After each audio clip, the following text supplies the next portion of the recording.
Warning, this episode contains brain food that will lead to improved emotional and social intelligence.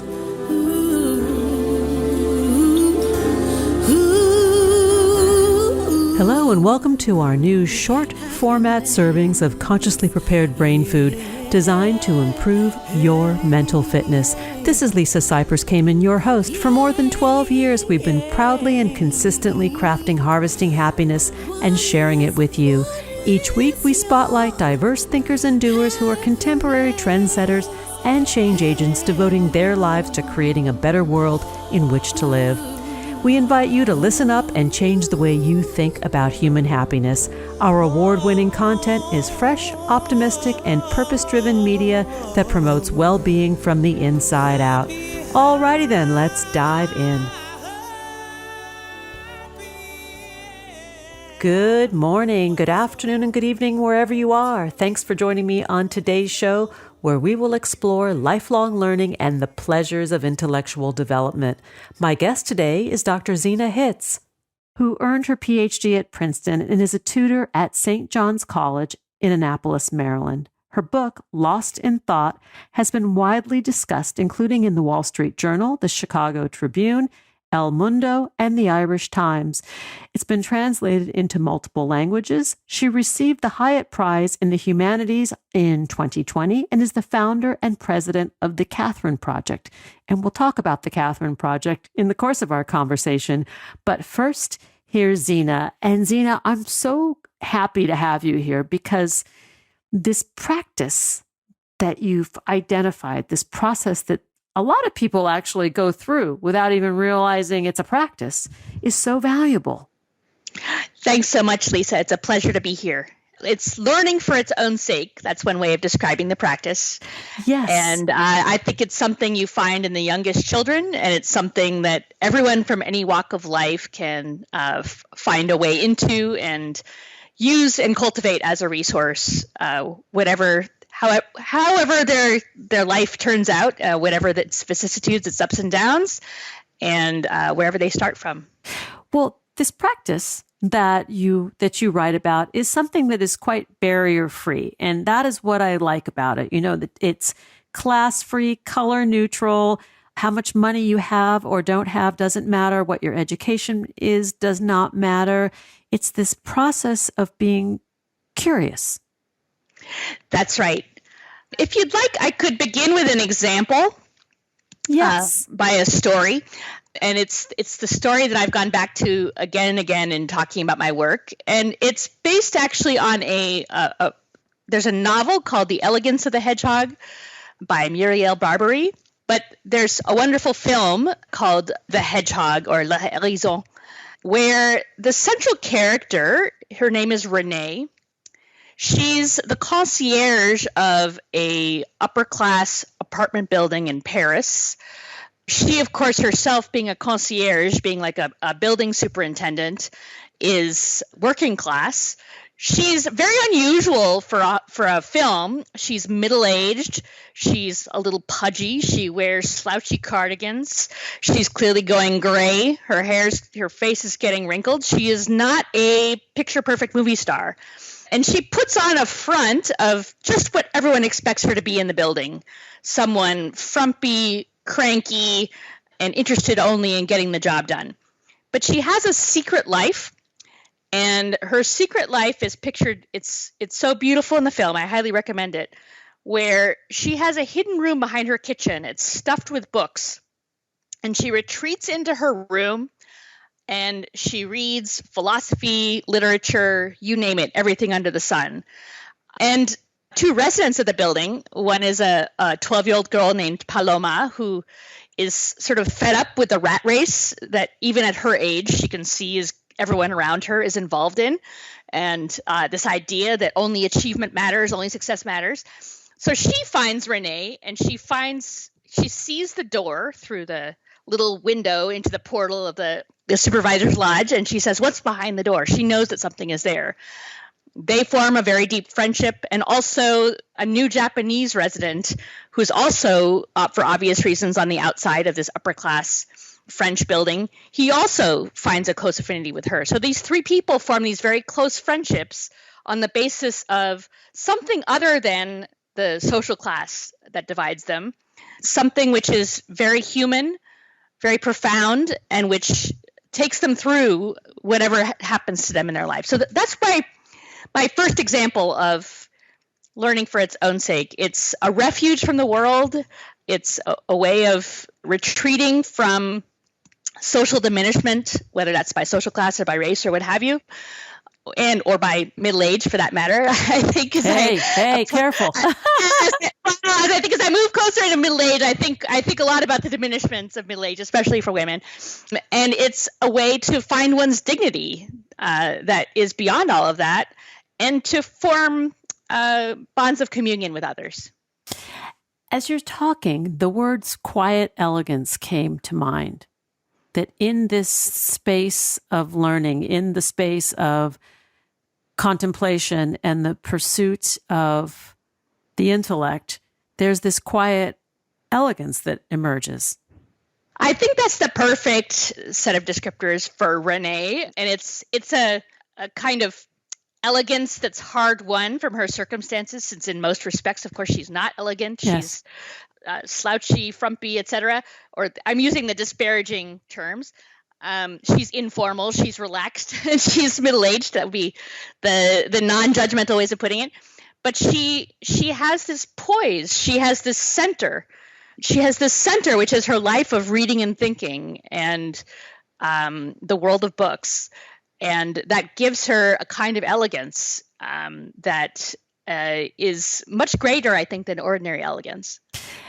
Well, you don't know, but I'm going to say something that when we talk about the things that make us happy, that what research has shown that makes us happy, and the values in action that the VIA, which was Martin Seligman and Chris Peterson, two of the grandfathers of positive psychology, they talk about a love of lifelong learning as being one of those strengths or one of those predictors of people who self-report as being happier or more satisfied with their lives. That makes perfect sense to me. And I'll tell you why. The world that I come from originally, where I was trained as a scholar, is classical Greek philosophy. And Plato and Aristotle are sort of the big figures from classical philosophy.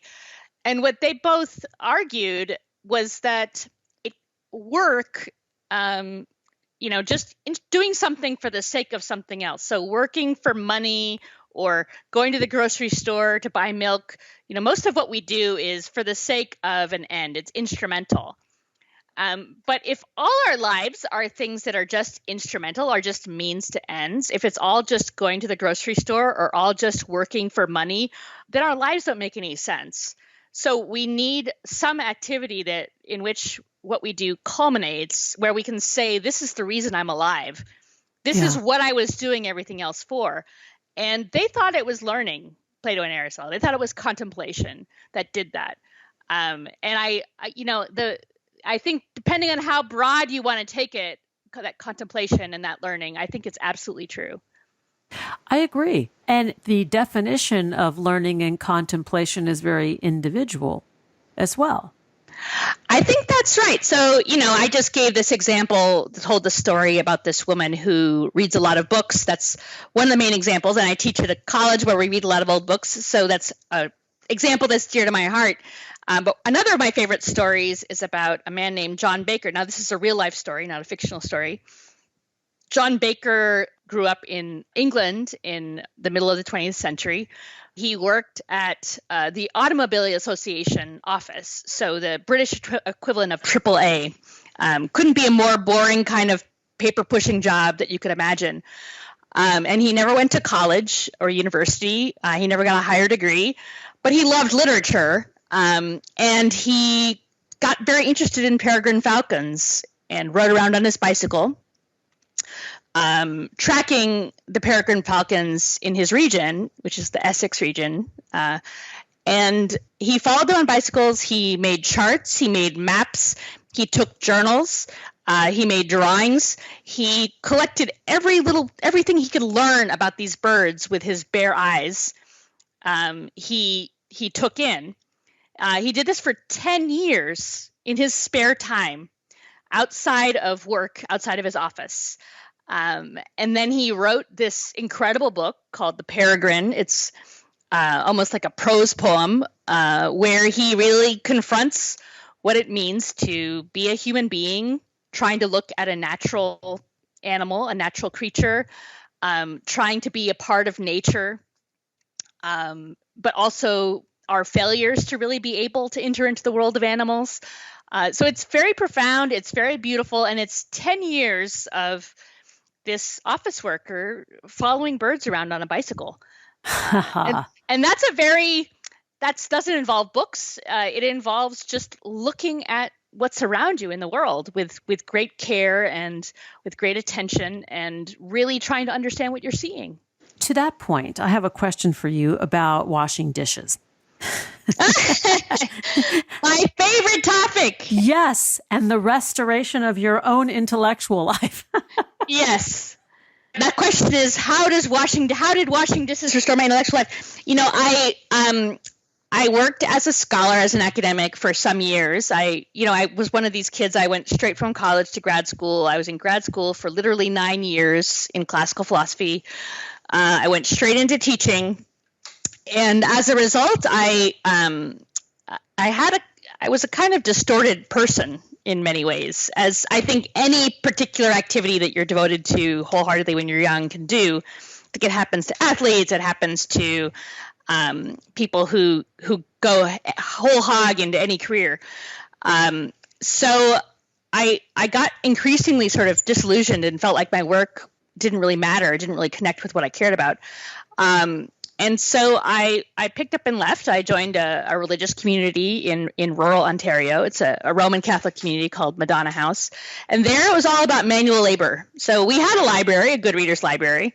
And there were some quite interesting people from all walks of life.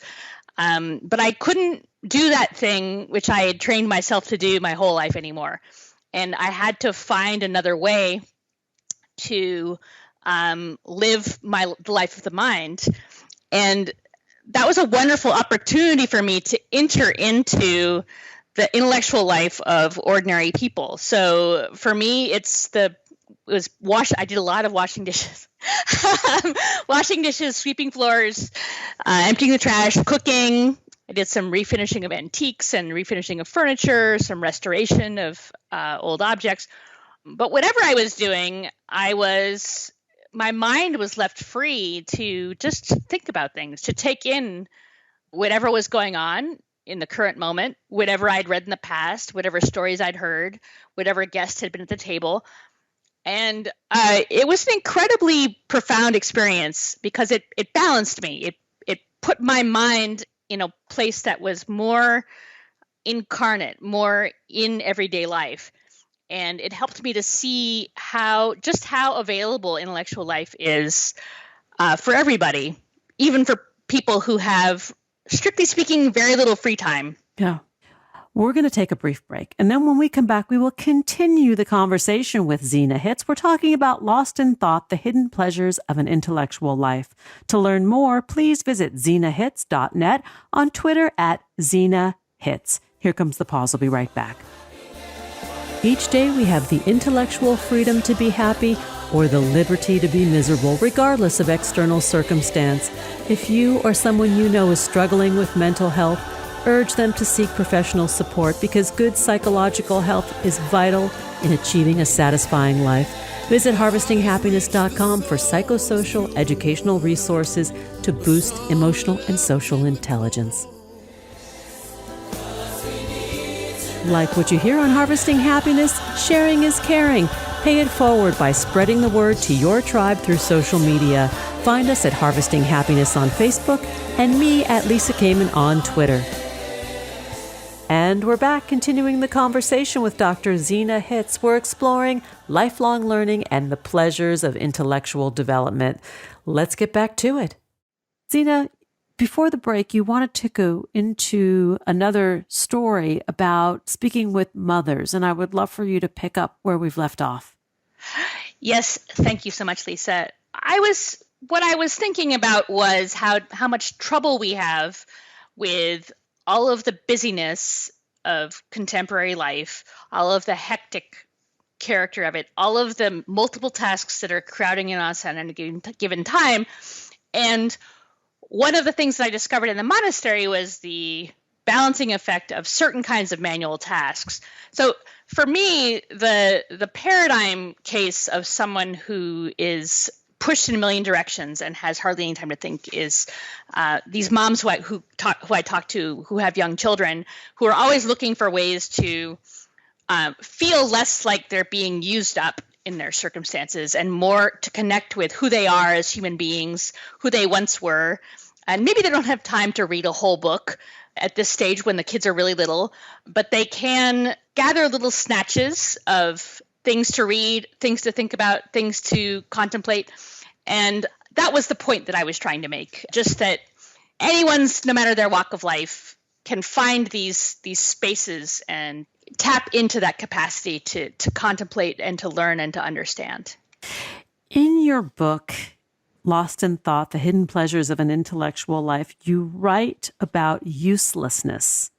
And I would love for you to talk with us about that, because we are taught in the Western world that all things we do should somehow be useful. Yeah, well, as an educator, as someone in the education sector, it's something you hear all the time. So everything has to be useful. Every piece of learning has to be for an end. It has to be training you for a job. It has to have a number, a metric, a learning outcome. It has to contribute to your income. It has to be useful for this. It has to be useful for that. And I think that way of thinking is very destructive to the kind of the dimension of humanity that I'm trying to bring out, where what matters is having the leisure to ponder something which may not seem like it matters at the time. It could be the most pointless little detail. I mean, why do peregrine falcons matter? Why do Russian novels matter? You can't plug them into some algorithm and get cash out of the other end in any obvious way. And I think when we think about learning that way, we're also thinking of ourselves that way. We're diminishing ourselves into cash generators. So the idea of learning for its own sake was where I first came to in thinking about this, that there's something about just thinking about the useless things, thinking about rocks, thinking about birds, thinking about old books, thinking about, in my college, we read ancient treatises on mathematics. Now, there is nothing more useless in the world. It's ancient, it's, so to speak, obsolete. But I'm telling you, it's a journey into another world to read these old books of mathematics. And it shapes our inner lives. It shapes our capacities to understand and to see and to imagine. And it helps us to grow and develop as human beings. And I think if you think about every kind of value that you might want to produce, it's going to have to culminate in that. It's going to have to be something which makes life more rich and full for a human being. And part of what I want to do is to bring our attention back to that. What's good for us? What do we care about? What develops us? What helps us to grow? I will share with you a secret learning pleasure. It falls into this category, and that is weeding. Yes. Perfect. Yes. Getting on one's hands and knees and weeding and paying close attention to the vast amount of life that resides in that soil. That is the perfect example. I was thinking about this just last summer. There's a particular type of weed that grows in my flower bed. And I decided one year I was just going to try to root out every last bit of it, And so it was on my hands and knees. I didn't have many tools. And part of what I was trying to figure out is, where does this plant go? How does it work? What's its shape? How does it feed? How is it like or unlike other plants? And you also just in the most basic way, you're in the world of things that grow and in the world of vegetation, which in some ways is very comforting and familiar. In other ways, it's kind of gross and weird and can even be frightening in certain ways. I think weeding is reading is a perfect example. It's something which in a way is a means to an end, but it also opens up whole dimensions of life to us and helps us to see better. Yes. And it's so relaxing. Like, who knew, right? Just I know. that process of just sort of getting one's hands dirty and observing this very microcosmic environment is this practice that I interpret what you're describing. I think that's right. And I just want to correct my own course a little bit in case I sound like I'm describing something which is automatic. I do think that thinking about this type of contemplation should motivate those of us who have people in our hire, who can hire and fire people, who run small companies and so on. Because I think the workload for many people is extremely severe. So if I have to weed, it's one thing for me to weed my garden on a Saturday afternoon. I don't really have to do it. I can stop when I want. But if we're asking people to undertake tasks that are totally results directed, then we're diminishing that capacity of theirs to reach into their humanity. So I think that's just one thing I like to say to, we don't all of us have make choices that affect others that way. But when we do, I think it's important to think about it. Yeah, I hear what you're saying. I do. And I find this fascinating because it is calling upon us to think about our processes a little bit, Exactly. And it's a quiet thing, Yeah. It's very personal. It's very quiet. It gives another view of the mindful life. I think that's right. And I do want to say too, that although it's quiet, it's hidden. A title for my book I wanted for a while, my editor wouldn't accept it. I wanted to call it The Hidden Life of Learning. And because hiddenness, quietness, littleness is a big part of what I'm interested in. I mean, you think about the learned taxi driver. There are these people, they've learned everything. They know everything about some subject, but they're not professionals. They do something completely different, and you only discover them by chance. So on the one hand, it's very hidden and quiet and little, and that's beautiful. On the other hand, I think if we talked about it more and honored that kind of thing more, then we could help all of us to value what really matters in ourselves and in others.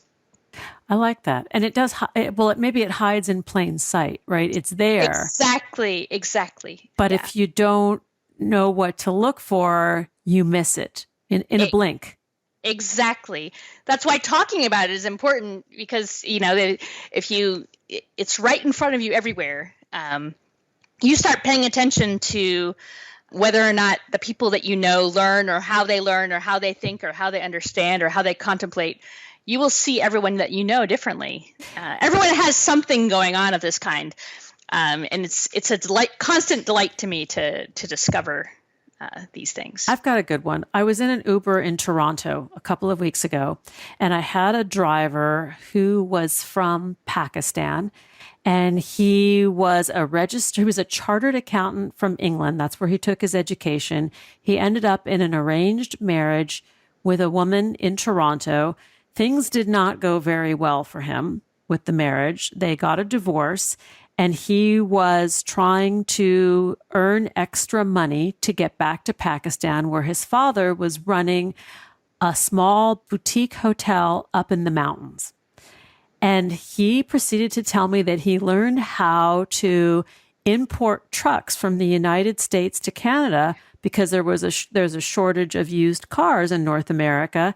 And now he knows how to import absolutely everything. Isn't that amazing? Yeah, no, this is the kind of thing I'm talking about. And this is a kind of knowledge where, I want to know I want to know what it is, having heard your story. Like, what does it mean to know how to import things? What exactly are the mechanisms? Yeah. What's the instruments? Because it's like the weeds, right? It's these things which are there all the time. You don't even think about them. But once you take a look, this whole dimension of our lives opens up. And he was adorable. He said, I did it with a friend, and in like 3 days, we figured it out. We made $3,000 on the first truck, and then we made more on the second truck. And he says, now I can do anything. And I was like, you can do anything. You figured it out. That's a wonderful story. Yeah. But this is, I think, what you're talking about, right? Is these little nooks and crannies or the dark hallways of our lives that we sometimes don't step into. I think that's right. Yeah. That prove us to be, smarter, better, and more clever than we give ourselves credit for. I mean, one of the sets of stories that I love most about this kind of thing and that I collect is stories about prisoners, about people in prison. The attorneys. That's true. A lot of them become attorneys. But I always look for the more contemplative. So, Malcolm X, the great African-American activist, he was put in jail for theft as a young man, and he read the entire prison library, and he came out a different person. He read classics of philosophy, he read atlases, he read dictionaries, he read everything. And it made him who he was. It helped him to understand the kind of person that he wanted to be. And there literally, once you see one of those stories, you see them everywhere. It's just incredible what a certain amount of either a need or an empty space or an unexpected turn of events, and suddenly the capacity to learn just gets opened up in this tremendous way. If we pay attention and we roll up our sleeves and dive in for the sake of the diving, Exactly. Zena Hitz, thanks for being with me today. We're talking about Lost in Thought, the hidden pleasures of an intellectual life. To learn more about Zena Hitz and her work, please visit zenahitz.net. And on Twitter, you can find her at Zena Hitz. Zena, thanks a million for sharing part of your day with me. Thank you so much, Lisa. It was a pleasure. I feel the same way. Thanks for joining us on Harvesting Happiness today. This is Lisa Cypers Kamen on behalf of my guest, Dr. Zena Hitz, wishing you kind thoughts, kinder words, and the kindest of actions. Until next time, remember, happiness is an inside job. Happiness is your inside job. Please go out and rock your day, and remember to be kind to one another. Keep harvesting your own happiness anytime and anywhere from the comfort of wherever you are. Subscribe, listen, and share hundreds of downloadable episodes from our mental muscle toning libraries at harvestinghappinesstalkradio.com, toginet.com, iTunes, Google Play, Amazon, Spotify, or wherever you get your podcasts. To learn more about my global consulting services, please visit harvestinghappiness.com. Spread more joy by liking us on Facebook at Harvesting Happiness and following me on Twitter at Lisa Kamen. Harvesting Happiness is produced by me, Lisa Cypers Kamen, Andrea Mengele, Robin Boyd, Andrea Daly, and the awesome team at Podfly Productions, including Eric Begay, Kimberly Beck, and Alec Gus, in collaboration with TogiNet Radio, KBUU, RadioMalibu.net, and is available on PRX, the Public Radio Exchange.